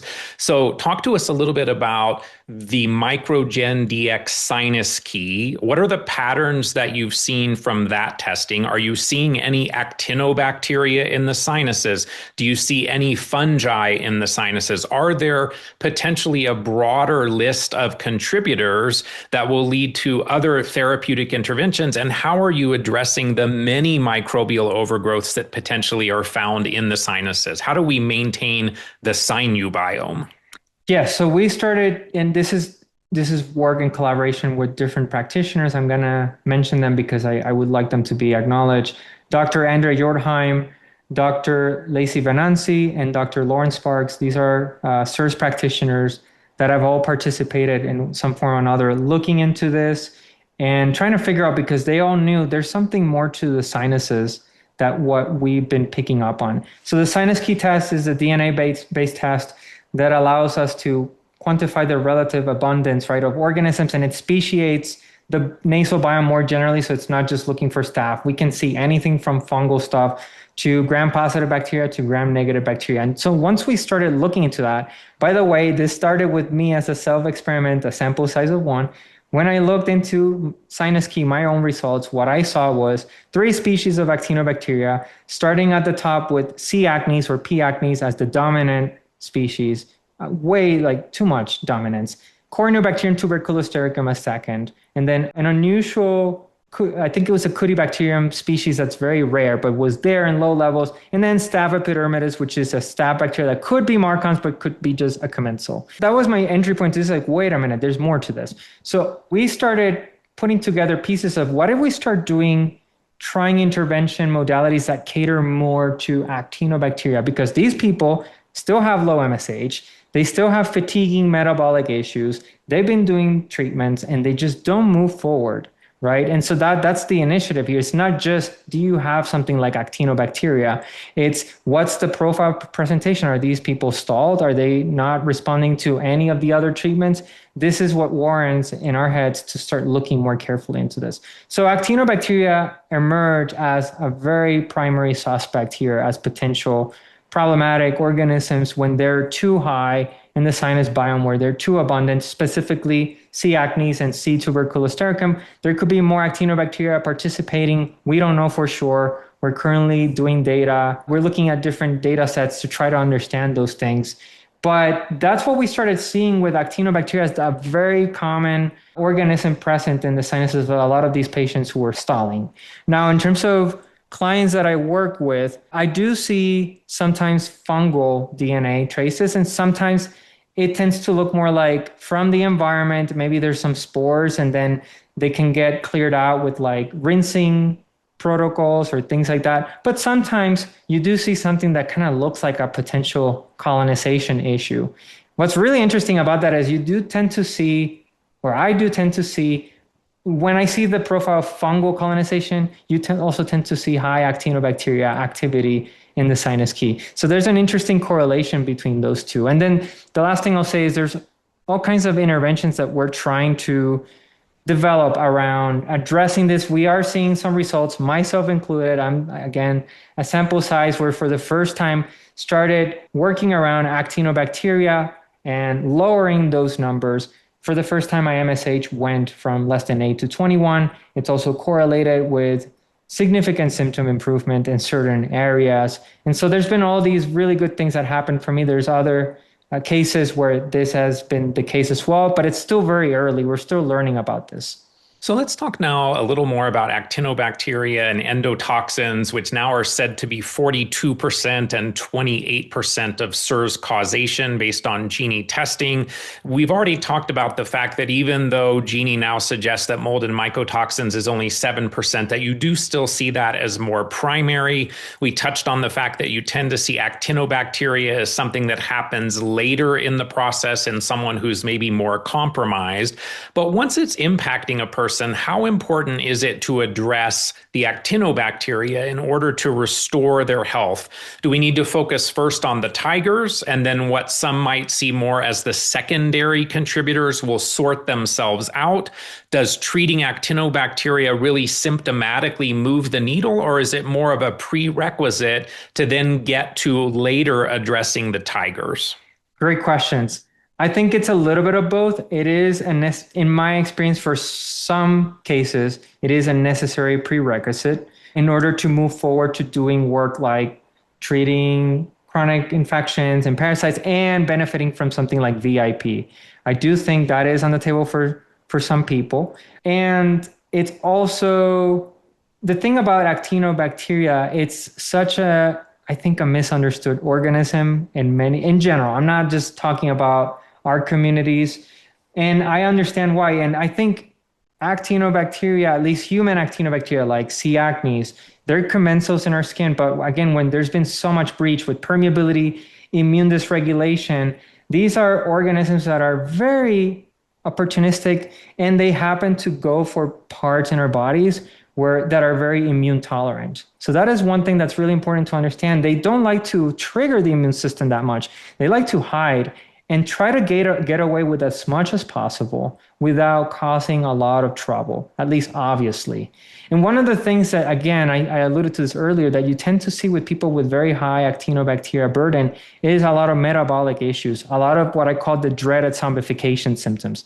Very low energy, fatiguing. It could be cognitive fatigue. It could be physical fatigue. It could be this zombie-like frozen brain, frozen body, those kinds of symptoms, when they persist and you've been doing CIRS treatment, it usually indicates that there is an actinobacteria component. In my experience, the only way I found those things to improve is by working on actinobacteria, whether it's in the sinuses, in the skin, or a combination of environments, skin, sinuses, maybe even in the gut. And that's something that Dr. Lacey Venanzi and I have been exploring and talking a lot about. And in that sense, I think of actinobacteria as the prime candidate for creating that ADHD immune confusion or immune dysregulation profile. So it's not necessarily triggering insane inflammatory activity like endotoxins that can trigger sepsis or even fungal exposure. Fungal exposures can be very inflammatory. Actinobacteria to me is much more on the metabolic side. Yeah, one of the challenges, I think we tend to kind of vilify actinobacteria, and at the same time, bifidobacteria is an actinobacteria, right? So we don't necessarily want to be trying to get rid of every actinobacteria. And a lot of times when we're using antimicrobials because we think there's something that's more in the pathobiome, we could also maybe negatively impact the microbes that we actually want to be there. I want to talk a little bit about pH and how the acid alkaline balance comes into the actinobacteria discussion. Are there certain pHs that create an environment that actinobacteria is more likely to thrive in? Does shifting the pH of either the body or the skin, does that become another aspect of treating actinobacteria? Do we want a more acid gut microbiome, but a more alkaline blood pH? How do you test for and shift pH in a more health supporting direction? Yes, and I think you're tackling or tapping into something really important about actinobacteria that's very misunderstood. And we're talking about a specific class of actinobacteria that are these opportunistic human actinobacteria like C. acnes and Corynebacterium species. So thanks for clarifying that. But what you're tapping into here is it's less about killing them. It's much more about shifting ecosystems that disrupt their ability to stay opportunistic and to just get away with whatever they want, basically. And so one of those axes is pH. You mentioned that in mucosal tissues, including the skin barrier and in the sinuses, the gut, vaginal area. And one of the things that you often see with CIRS is people where there's high actinobacteria, but also you'll see other things. You might see fungal issues in the gut. You might see a lot of parasites. It's a lot of alkalinity in the mucosa. Now that's different from blood pH. We tend to see the opposite in CIRS. In the blood, you tend to see acidification, and that is one of the potential contributors of the fatiguing issues and the metabolic issues and all those things. But in the mucosal tissues, you tend to see the opposite. A shift from more acidity, which is usually these tissues like to have some acidity, to excessive alkalinity. And that is a very favorable environment for a lot of these organisms, including some of these actinobacteria species, to just thrive and get away with everything. The one thing that I want to add to the pH in combination, because this is about ecosystems now, is lipophilic activity, meaning organisms like actinobacteria, like specifically C. acnes or P. acnes, they thrive in these lipid-rich ecosystems under the skin, under the epithelium, and that's where they hide. And so what we've been learning is that it's more about disrupting those ecosystems and less about just going to kill them. In fact, some practitioners have tried antibiotics that are supposed to get rid of C. acnes, and they don't. Because it's not about infection. It's just about an ecosystem issue that needs to be restored or brought back to balance. And one of the things that we need to do there is the pH rebalancing. There are all kinds of things that can help depending on the tissue that you're working with. And some of these also have lipophilic activity. The number one thing that I'm going to mention here is horopito, which is a New Zealand herb that's touted as an antifungal herb. Very ironically, again, fungus and actinobacteria seem to correlate again. That one of the things that it does is it disrupts these lipid-rich ecosystems. It kind of helps dissolve these so that the organism is exposed to the immune system. The other thing it can help do is acidify the skin, there's a topical version of Horopito that you can apply in the skin and can help acidify at the same time. There are other products like Lumi body wash, and there's other products that will say they're acidic or pH, low pH, and all of those are supposed to help. They on their own may not be enough to move the needle. You may have to do a little bit of additional work. You may have to do a little bit of killing depending on how severe or aggressive the burden is for a given person. For other people, it might just be like, just do like pH rebalance, a little bit of lipophilic disruption, and then you're good to go. The Horopito conversation was an interesting one that we had before. I actually came to be excited about that through muscle testing using Dr. Klinghart's system of ART several years ago. I then had a colleague, Dr. Marie Matheson, who mentioned it, who also was very excited. You also mentioned it. I've had some people that have used it, particularly that were dealing with high levels like 27 million Actinobacteria on the skin, and had very good results with it. I take it, I personally take the soft gel to kind of balance maybe some potential fungal bacterial things as well. So I'm very excited, and I know people are going to ask. So I think the product that we're talking about is from the company called Kolorex, Kolorex, if I remember right, Kolorex.com for people that are interested. I think your recommendation was similar to my observation, more the soft gel rather than the capsule. Am I remembering correctly? Oh, yeah, the soft gel soft gel. Yes. Yep.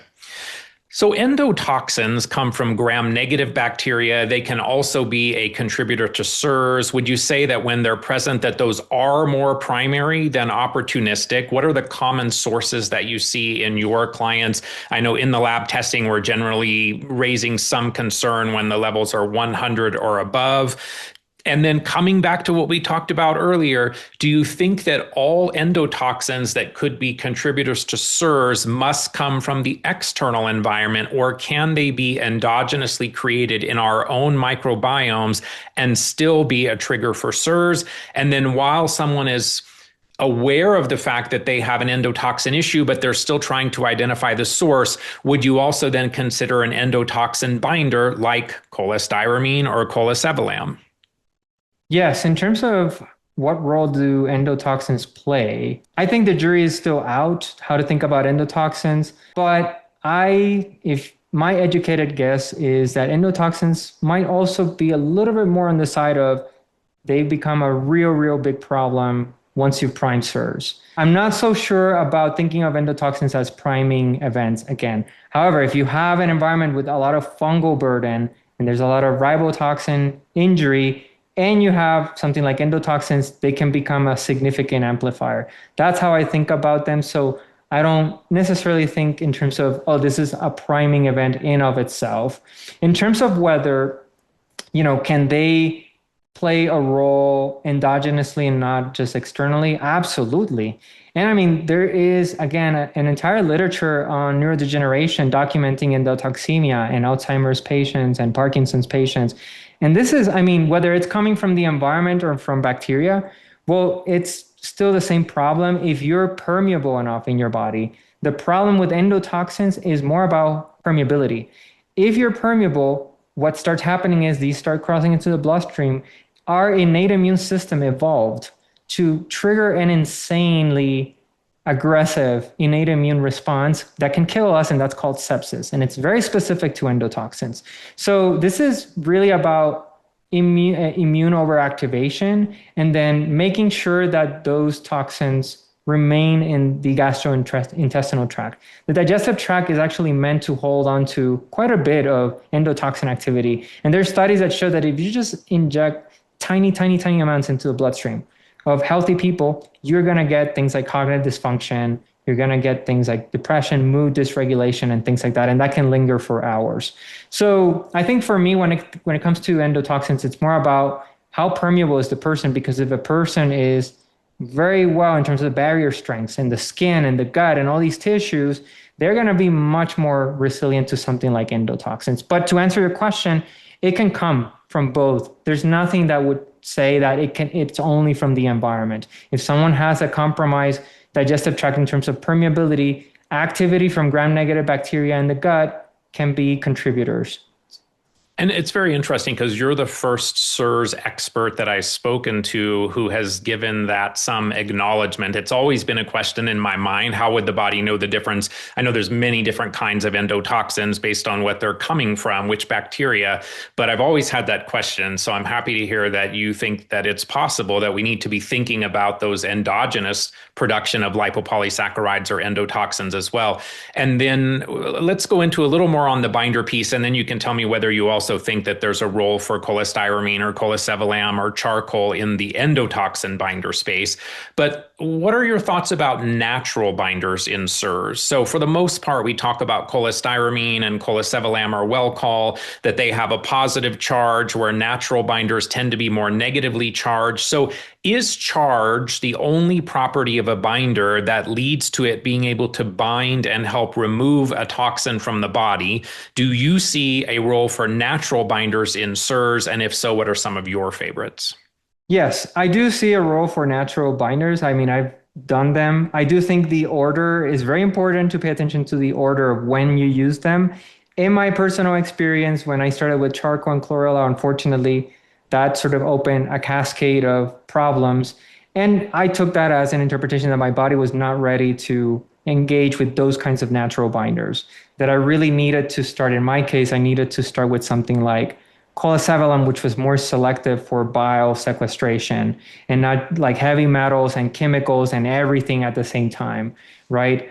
Yeah, one thing that I'm not going to go into a whole lot of details for the sake of time. When it comes to binding agents, it's not just about the polarity. That is one component that defines its ability to pull things out. It's also what's the level of analysis that it's operating at, meaning are you actually doing a one-to-one correspondence with the toxin directly and binding that? Or are you doing something like cholestyramine and cholesevelam, which is more at the level of bile acid, the molecule, the biomolecule is what's being bound. And within those biomolecules, you're going to have certain kinds of toxins and fragments of microbes that are going to stay or stick there very nice and tight. And then cholesevelam and cholestyramine are very good at pulling those kinds of toxins, right? So, and in that sense, I mean, there's studies that have shown that bentonite clay will bind to things like lipopolysaccharides, right? So I think they're operating at different levels in that sense. So it's a little bit misleading to equate these as they're all on the same layer. They're doing different things. And from that perspective, to me, they're much more complementary than anything. And it's all about knowing when to use them and for what purpose. I totally agree. I tend to really like the combination of a natural binder with Welchol or cholesevelam. And I think that's actually emerged as maybe the better tool, even better than cholestyramine. I know that tends to be a little bit more where the CIRS community is moving. We used to say that it was 20% as effective as cholestyramine, but I think clinically practitioners in the CIRS community are seeing that cholesevelam is actually really good and does move the needle, but doesn't have the same level of side effect. That's right. And that was my experience. I started and I've stuck with cholesevelam, and it tends to have a much better tolerance profile. So with actinobacteria and endotoxins and the clients you work with, how often do you find that they also have a water damage building component where they then need to remediate versus a scenario where there is not a water damage component and maybe the solution to their actinobacteria or endotoxin has a less invasive solution?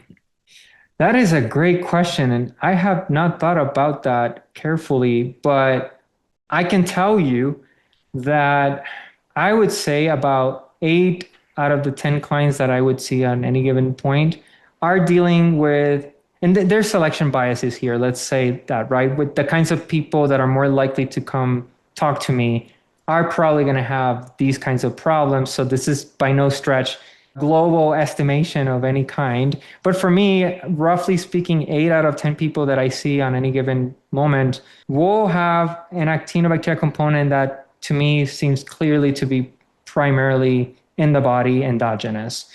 And so there are people that are definitely in some kind of exposure, and that is a concern. I would not say that applies to all of those 8 cases, let's say. Maybe it's like half of that, where we have very clear like water intrusion issues. So there is definitely a subgroup of people where, and I'm one of them. Again, I moved into clean environments, and then what would happen is a couple of days into that place, I start getting sick. And that is a very Actinobacteria fingerprint in terms of a correlated thing. The people who go into a place, it's clean, they're good the first day, 2, 3, 4, 5 days later, they start getting sick. That's a very common thing that you'll see with people with elevated Actinobacteria. So you have to be careful and make sure, is it really the environment? Is it that they have a lot of burden that includes Actinobacteria like C. acnes, but could also include things like parasites and just a lot of infection burden that needs to be worked on? So we know that Lyme and co-infections can be a trigger for CIRS, but I would say historically, Lyme has not been a big focus of the CIRS conversation. So interested in your thoughts on Borrelia, Bartonella, Babesia, other vector-borne infections. If someone has those, does addressing mold illness resolve their vector-borne infections or Lyme disease? Do we still need to address the Lyme components as well? Why do you think there isn't more of a focus on Lyme in the realm of CIRS? And is that changing? We know Dr. Shoemaker recently did a presentation talking about his excitement about maybe using herbs for Lyme based on a publication from Dr. Jody DeShore. Do you think we're going to see more about Lyme in the CIRS conversation? And what are some of your favorite tools for vector-borne infection remediation? Yes, I think the main problem with chronic infections of the nature of Lyme, Bartonella, Babesia, and so on is testing. It all comes down to testing. The testing modalities that we currently have available are not great. And this is actually true, by the way, for parasites too. This is another category that's very tricky to get a reliable testing result. What I think is happening is there's actually more false negatives, meaning people often come back with negative results for these kinds of infections when in fact they do have something there. And hopefully we'll figure this out in the next couple of years in terms of thinking of better testing modalities. But often practitioners that do look at this are forced to rely on symptom patterns, doing do no harm interventions with botanicals, and see the response and the recovery pattern. I had to do this for myself because I'm one of those people. And I think that's the fundamental problem. And so there are practitioners that don't feel comfortable moving forward with a false negative situation. And I don't blame them. This is not an easy situation to navigate. And other practitioners feel more comfortable. So that creates a situation where I think what's happening is the prevalence of chronic infection in that category in the CIRS population is probably much higher than what has been acknowledged. I'm hesitant to say specific numbers, but I wouldn't be surprised if half of the CIRS population was dealing with this, at least. I mean, I definitely feel like those people who have chronic Lyme and have treated for years and aren't making progress, that mold and mycotoxins is almost always a piece of the conversation. Sounds like the reverse is also potentially true. If they've been working on mold and mycotoxins, they're not getting better. Maybe exploring these different microbial burdens is important. Some of us would argue that Bartonella is possibly the most significant of the three Bs, Borrelia, Bartonella, and Babesia. I'm seeing more conversation where some practitioners are maybe shifting to thinking that it's Babesia. I hear others still saying that Borrelia is the kingpin. What have you observed? And then have you seen that when one is present, there's a high probability that two or three are present? I know Dr. Bob Mosiani recently has talked about the fact that when Bartonella is present, Babesia is almost always there. When Babesia is present, Bartonella is almost always there. What are your thoughts on that? Yes, I agree. I think it's more likely that if you have any of those, there's a chance that at least there's a second player that's significantly contributing. In the context of CIRS, the CIRS population, what the signal that tends to stand out the most as clinical observation is Bartonella. Bartonella, you will see, for example, you will see cases with elevated VEGF instead of low VEGF as a blood marker for CIRS. And it's chronically elevated. I'm one of them. My VEGF was at one point over 400, so I was a little bit worried because I was thinking, is this connected to cancer or something like that? And that started to go down when I started doing botanicals cater for Bartonella. And so these are one of my correlates that the group of practitioners I've been working with, we've been using to track, this correspondence. But Bartonella is to me the one that stands out the most in this population. People who have a lot of the more limey presentation tend to have more like chronic pain in the body, moving pain, and maybe they feel more flu-like. The Bartonella patients tend to present with more neuropsychiatric issues, Babesia patients as well. So that combination of Bartonella Babesia, I see it quite a bit when I work with people. Yeah, definitely agree. I think Bartonella is the more significant of the three, but for some people, Babesia as well can be very significant, triggering hypercoagulation and other things that we see as well. How do you view the chronic virus conversation in terms of their role as a contributor in complex chronic illnesses? Are they more opportunistic and reactivate under certain conditions? Are they more drivers? Things like Epstein-Barr virus, cytomegalovirus, varicella, other herpetic viruses, are those primary or secondary contributors to illness? And do you see a need to support the body in mitigating some of those viral contributors specifically? I think before experiencing CIRS, they could absolutely serve as a priming event. I don't see why not. There couldn't be a component of adding stress or amplifying the priming event signal in combination with something else like water damage exposure. I think that's absolutely possible. And I think once you had CIRS, in my experience, I don't tend to see a lot of viral reactivity issues that seem to clearly say if you don't work around that, you're not going to get better. In some cases, those things seem to self-correct with other treatments, like treating things like chronic infections like the ones we just discussed, or any of the other entities that we've discussed. In other cases, though, there are people that have had very aggressive viral activation to the point where there is like structural issues in the spine or the discs in the spine connected to that viral reactivity. And so there's cases like that, but it's not the most frequent profile that I see. So I think they can contribute to burden. I think of them more as secondary once something like CIRS has been turned on.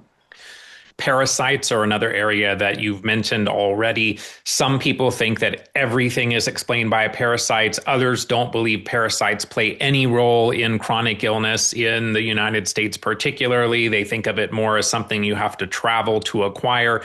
Where do you stand on the potential contribution of parasitic infections to either CIRS, or maybe not to CIRS, but to the more complex chronic illness landscape? Is it that the parasites are shifting the immune balance in a direction that allows other organisms to become more entrenched, meaning shifting us more towards Th2 dominance? And if you do find parasites to be part of that landscape, what are some of the tools that you're using, both in terms of testing and treatment? So this might be a bit of a hot take or controversial take, at least in some circles. I think when you're looking at a very hypersensitive patient with CIRS, you're looking at a patient with massive parasitical burden. So this is a hypothesis. I'm happy to just put it as a hypothesis and to be proven wrong. But I start thinking about that because that's what I've had to go through. I think parasites are probably the big enablers, meaning once they start taking over, other things come downstream. We could even put Actinobacteria potentially there. Again, this is more of a hypothesis, observation. I'm not basing this on published research. I am basing it on mechanisms, plausible mechanisms. I know what parasites can do to the immune system, and they can very much actually influence things like the GENIE. Some of these markers in the GENIE could be influenced by certain kinds of parasites. In terms of testing, again, testing is notoriously bad. And Scott, you might have some suggestions of your own. One that I've worked with quite a bit, and Dr. Lacey Venanzi often uses, is from parasitetesting.com. This CSA test, it's a culture-based test, and it will culture parasites, and it will culture things like fungal issues and Actinobacteria. I've actually seen some Actinobacteria in there. I think that's Dr. Omar Amin's lab. Is that right? Yeah, that's right. That's right. So that is one test, and I think someone like Dr. Venanzi, what she would do to use that test is to do a first collection maybe 2 days prior to the full moon, then wait about 1 day after the full moon to do the second collection. So that is a testing method. It's not bulletproof. You still run into what I think are false negatives. In terms of treatments, really, this is, I mean, my experience, what I've seen work a lot for myself included, tinctures in the category of black walnut, wormwood, and clove. Very amazing combination. At some point, I think if the burden is too much, I think for CIRS patients, they should consider talking to their doctor about doing a rounds of ivermectin and one of the, albendazole or mebendazole, probably albendazole, and consider doing cycles of that. I've seen people like myself where once we started doing that in the right order, oh my goodness, big healing moments start happening. Yeah, I think probably my favorite is Dr. Raphael D'Angelo with Para Wellness Research is another tool, but I think the one that you mentioned is great as well. Talk a little more broadly about the gut in terms of these complex chronic conditions. How does it impact immune regulation? What role does the microbiome play? Do you have any favorite tools for looking at the pathobiome or microbiome? Is it fairly common to see that CIRS patients also have SIBO? And what are some of the things that you're reaching for in exploring the gut and its contribution to complex chronic illness? Yes. So gut issues, very, very prominent in CIRS at large, especially in the kinds of clients that I see that are the hypersensitive, high actinobacteria. If you're seeing something like high actinobacteria, C. acnes, or Corynebacterium burden with low MSH in the sinuses, chances are there's a lot of work to be done in the gut. These people tend to have the most, and then parasites, a lot of food intolerances, a lot of histamine issues connected to perhaps mast cell activity in the mucosal tissues. Just to share a little quick story, when I started doing nasal spray called Beekeepers, Max, the Max formula that has eucalyptus and propolis in it, it was meant to start catering more to the actinobacteria burden that I had in the sinuses. Within 2 weeks of just doing that, my histamine gut issues went away about 60%. So the one thing I want to say, I'm trying to allude to with that is these ecosystems and systems, the gut and the sinuses, very interconnected. They influence each other. And then there's the brain component also, the neuroendocrine signaling. And once you've had those systems breached, you have to work on them. In my experience, doing the let's look at the sinuses, let's try to address that and then work downwards, right? That is kind of the order of operations that I tend to see work well for people like me, essentially. There could be, in terms of testing, DNA testing that's either shotgun or 16S, and these are different methods, DNA-based methods. This would be things like Ombre stool testing or Tiny Health or Nirvana Biome. These would be, and this is all coming from, again, Dr. Venanzi, who's really the person here that works in the gut. These kinds of tests are really equipped to be more sensitive to the distribution, the biome distribution that's going on in the gut. With some of the other tests, the signal and the sensitivity is a little bit more over a place because of the methods that they're using. So let's talk about another controversial topic, which is the potential for fungal colonization, the potential for yeast and mold to be thriving in the body. Some say the person can become the moldy building, become colonized in the sinuses and the gut, become a mycotoxin production factory. I'm wondering what you've seen in terms of fungal colonization. Have you seen value in using antifungals in some people? And have you also found that some antifungals may impact organisms beyond fungi? Yes, there are cases, documented cases of CIRS patients feeling amazing with antifungal medications, at least on the subjective front. There's documented cases of that. And I know that there are concerns in the CIRS world around the use of antifungals, rightfully so. There are some metabolic concerns. There are concerns of if you have already pre-existing atrophy and all of these issues, whether that can worsen it. And there are good mechanisms to explain that concern, in addition to other things. So those are all founded, but we still need to reconcile the discrepancy with what we're seeing with some cases, right? Why are some people getting better? And I think the idea that I would like to introduce here for people to think about, for practitioners, is that antifungals are not just tackling fungi in the body. Now, in some cases, that might mean, yes, there is a fungal overgrowth or overload in the body, and that is tackling that. But in other cases, it might be doing other things. And one of the things that at least some antifungals can do pretty well is disruption of these lipid-rich ecosystems where something like P. acnes loves to thrive and hide. So disruption of these systems is one of the things that antifungals can be doing. And you want to be thinking or considering the possibility that these antifungals may sometimes be working at a level of systems and not at the level of kingdom. I think it's an important thing that practitioners should just think about when they're tackling a patient under their care. So yeah, and I'm not particularly against or for, I do think there are cases of people, I mean, I had a lot of fungal issues at the beginning from the outside, and they have gone away over time with different treatments. Some of it seemed downstream to me, like just taking binders. A lot of these fungal rashes would start to go away. I'm not sure how to think about that personally. I'm very agnostic and open about how to think about the fungal piece. There are people who clearly have some kind of fungal issue going on. We see it sometimes in the nose. Sometimes you'll see evidence in the gut. But whether the treatment is exclusively targeting that or not, I think that's something that we need to keep talking about. I think it's also important to separate the conversation about potential concerns around itraconazole and whether or not fungal colonization can exist and maybe then warrants treatment, but with something else. So just because we have concerns about fluoroquinolone antibiotics maybe having more risk than reward, and maybe we don't use them as much in Bartonella treatment anymore, it doesn't mean that we don't consider Bartonella as a potential contributor to complex chronic illness. Right. Yes, right? I agree. So, just curious, as we start wrapping up, what have you seen that's changed since the pandemic, SARS-CoV-2, spike proteins? Do you think that these conditions are more driven by the persistence of SARS-CoV-2, by spike protein as a toxin, by the unmasking that happens of things like EBV, Bartonella, Mycoplasma because of the immune dysregulation that happens? What are you seeing in the population of long COVID? I think for me right now, there's a lot we don't know or understand about COVID. I know there was an initial idea in the CIRS community about COVID being some kind of biotoxin.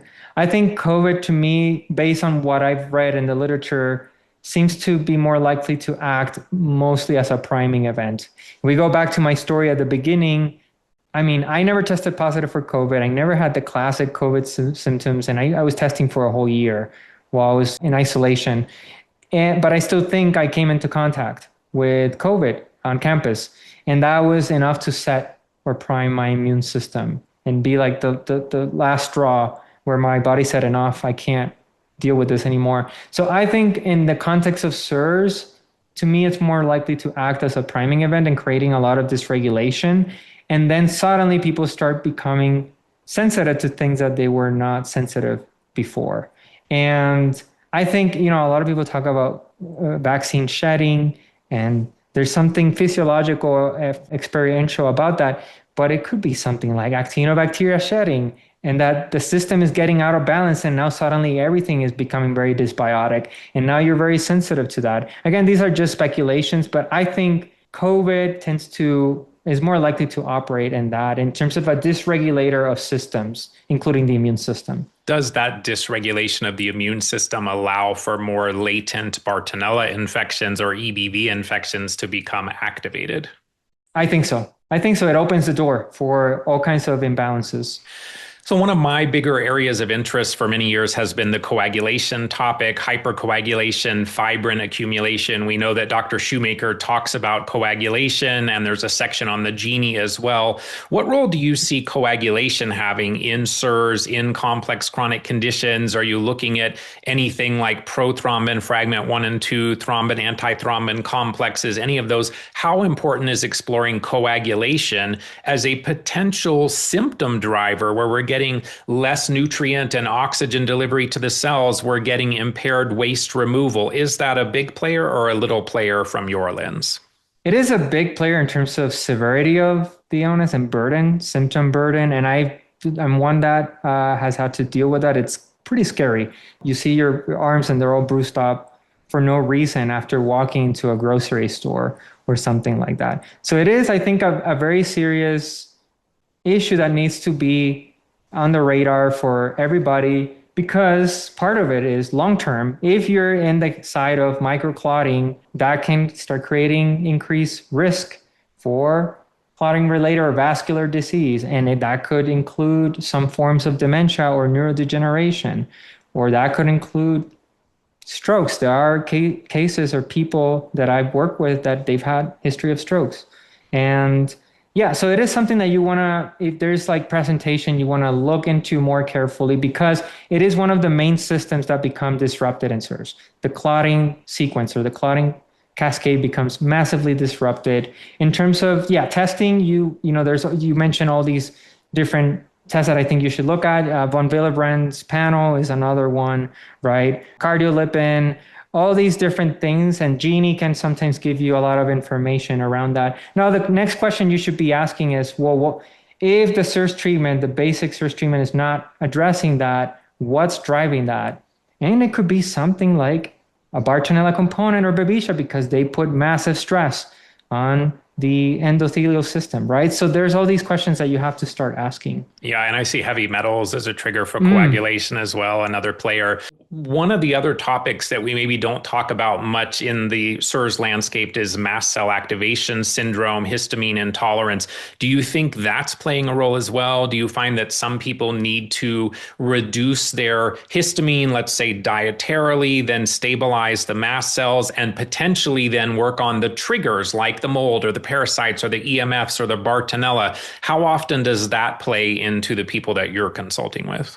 And I'll speak of myself because I think I'm just the best example for this. I went to the ER several times due to anaphylactic-like reactions from foods, from things in the environment. What I realized, for me, it was less about the food in of itself, more about what environment am I eating or consuming this food in, or from what place is this coming from.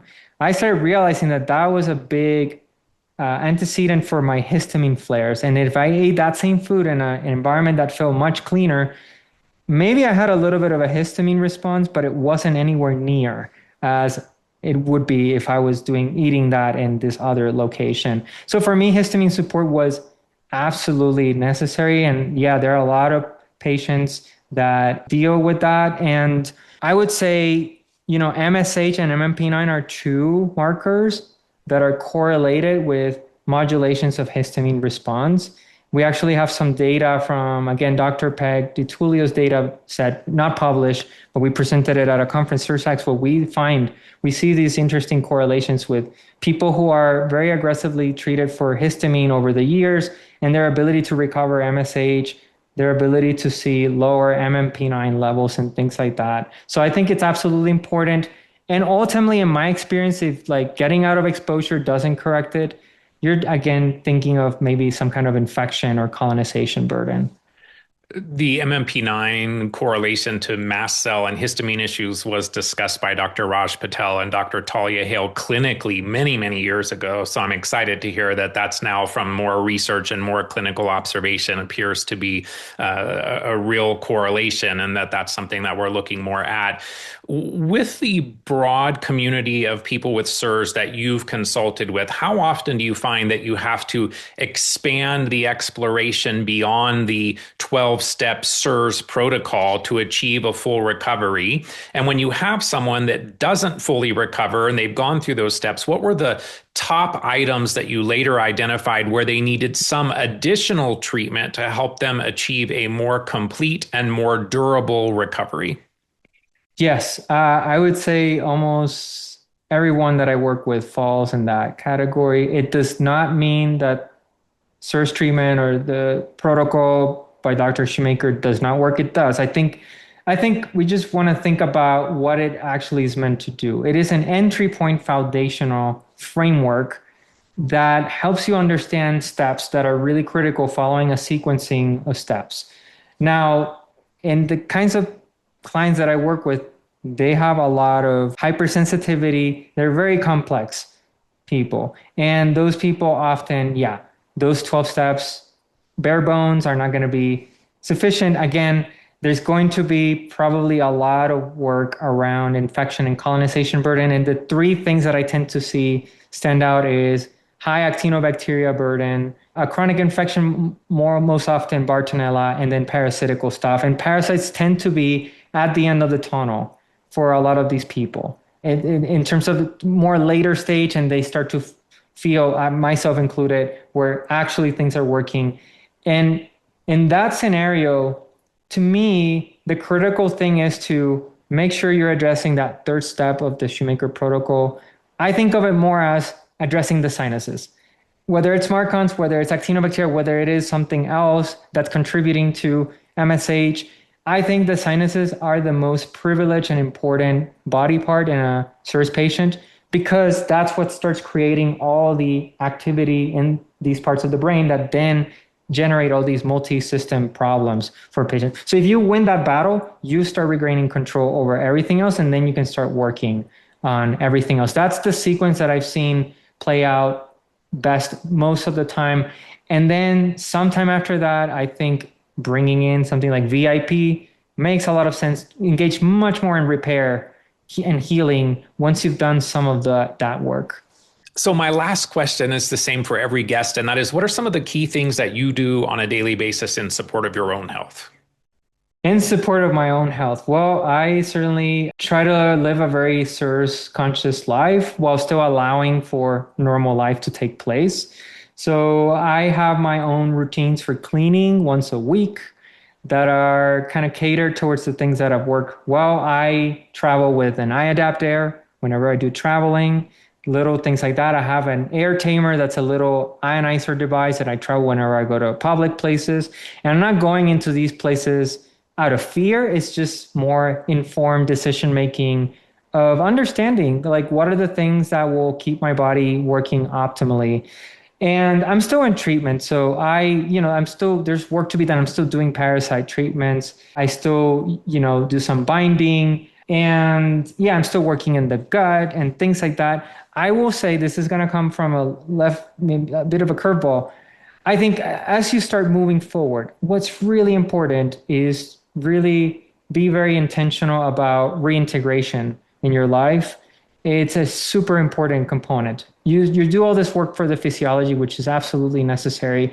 Along the way, you have to introduce a lot of corrective experiences back into your life as you're lowering these signals, whether it's parasites or whatever colonizer infection, and you're out of exposure. You have to do that for the healing cycle to really have resolution in its entirety. So I am trying to currently to live a life where I'm practicing those things in all kinds of different ways. I have my own ways of doing that. Amazing. We'll put a number of links in the show notes to CIRS Lab, also the CIRS Research Foundation. You recently launched a podcast called the Coherent Health Podcast as well. So we'll make sure people have access to that. This was such an amazing conversation. I think you're doing amazing work. I love that you're open-minded, and maybe another way to say that is curious, and continuing to look for all of these connections. I think you're very heart-centered and highly intentioned, and really wanting to make a difference in helping people. So I honor you for all the work that you do, and just really appreciate that you're a resource for people, and just loved connecting with you. So thank you so much. Thank you, Scott. I appreciate it. Thank you for listening to today's episode of the BetterHealthGuy podcast. You can learn more about today's guest, including relevant links and resources, in the show notes. This podcast may provide community discounts and occasionally share links from affiliate partners. You can find this and other episodes on YouTube, Spotify, Apple Podcasts, Amazon Music, iHeart, and more. To learn more about Scott's personal journey to better health, visit BetterHealthGuy.com. Join us next time on the BetterHealthGuy podcast.